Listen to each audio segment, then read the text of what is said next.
Une bombe vient de tomber du côté de l'attaque. Rodrigo songerait à quitter le club. Une rumeur folle lancée par Marca qui évoque un malaise profond entre le joueur et la direction. Catastrophe totale entre blessures et suspension. Tout s'effondre. Rudiger opéré et forfait jusqu'à la fin de la saison. Lucas Vazquez suspendu. David Alaba également absent pour le reste de la saison. Reste jusqu'à la fin pour plus de détails.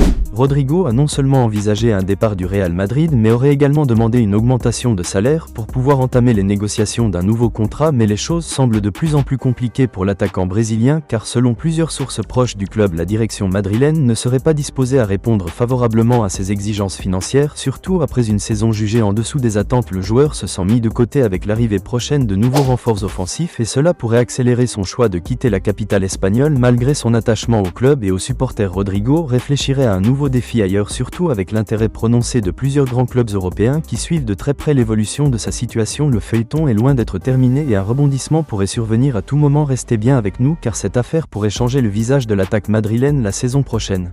Catastrophe en cascade au Real Madrid cette semaine, c'est une véritable hécatombe qui s'abat sur le club de la capitale espagnole à quelques jours des échéances les plus importantes de la saison. Tout a commencé avec Antonio Rudiger, le défenseur allemand auteur d'un comportement très polémique à la fin du dernier Classico face au FC Barcelone. Il a été suspendu pour plusieurs matchs par la fédération espagnole, mais ce n'est pas tout car le joueur a également été blessé et opéré avant-hier. Il ne rejouera plus de la saison. C'est un coup dur énorme pour Carlo Ancelotti qui perd l'un de ses piliers défensifs dans le sprint final de la saison. Dans la même dynamique, Lucas Vazquez lui aussi a été sanctionné par la Ligue suite à ses échanges virulents avec l'arbitre. Il manquera les deux prochaines rencontres. Un vide sur le couloir droit alors que Dani Carvajal vient à peine de blessure, mais ce n'est toujours pas fini car David Alaba, victime d'une lésion au pied gauche, est officiellement forfait pour le reste de la saison. Également, le joueur autrichien déjà fragile physiquement n'a pas pu éviter ce nouveau coup du sort et laisse ainsi la défense madrilène dans un état de crise presque totale à un moment crucial de la saison. Avec toutes ces absences, la question est désormais de savoir qui pourra tenir la défense du Real Madrid dans les semaines à venir alors que les merengues doivent encore affronter des adversaires redoutables en championnat et Ancelotti devra faire preuve d'imagination, de courage et peut-être de sacrifice pour réorganiser son bloc défensif. Certains évoquent une titularisation surprise de certains jeunes du centre de formation pour pallier cette hécatombe défensive. Jamais le Real Madrid n'avait été autant affaibli dans ses rangs défensifs depuis plusieurs saisons et cette série noire intervient au pire moment possible alors que tout le monde espérait une fin de saison historique avec pourquoi pas un doublé Liga Coupe du Roi, mais ces blessures, cette cascade de suspensions viennent tout chambouler et sèment le doute chez les supporters madrilènes qui sont désormais nombreux à s'interroger sur la capacité du club à gérer cette crise en interne. Certains demandent même un changement tactique ou un passage à une défense à 3 pour limiter les dégâts. Une chose est sûre, cette fin de saison ne sera pas de tout repos pour le Real Madrid et la pression est plus forte que jamais sur les épaules du coach Carlo Ancelotti. Restez bien jusqu'à la fin de la vidéo pour réagir dans les commentaires et nous dire selon vous qui doit être titularisé dans cette défense complètement décimée. Si tu es fan de Real Madrid, abonne-toi et like pour recevoir toutes les actualités en premier. À bientôt.